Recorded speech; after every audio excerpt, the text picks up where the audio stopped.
উঠতি লেখিকা, ৮-১০ জনের মতো।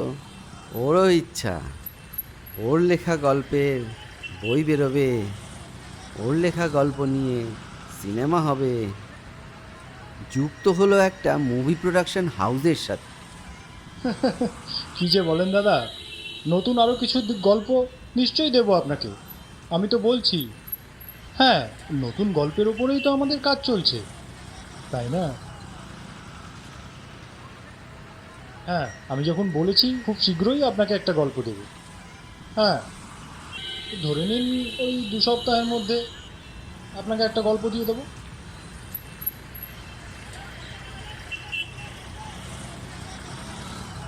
হ্যাঁ হ্যাঁ, আরে না না না না, আপনাকে নিরাশ করব না।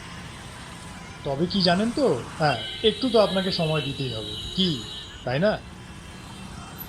হ্যাঁ হ্যাঁ, সেসব কথা আমার মনে আছে। আমি সময় করে আপনার সাথে কথা বলে নেব। ঠিক আছে, এখন তাহলে রাখি। আচ্ছা আচ্ছা, ঠিক আছে। বুঝলে রঞ্জনা, বাবুরা এখন জীবনমুখী গল্প চাইছে। আহ, স্যার, আমি যে গল্পগুলো আপনাকে দিয়েছি সেগুলো চলবে না?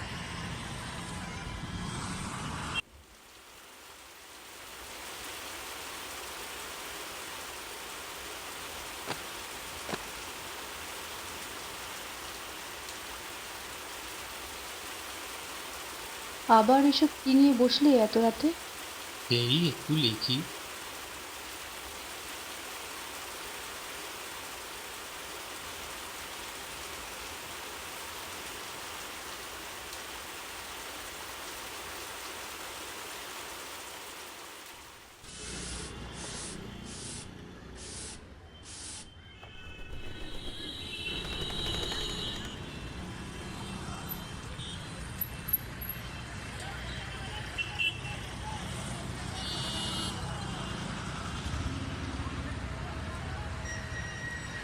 আজ বাড়িওয়ালা এসেছিল ভাড়া চাইতে। কতদিন আর লোকটাকে এভাবে ঘোরাবে বলো তো? আমাদের অবস্থা ভালো না গো, ব্যবসায় তেমন লাভ নেই।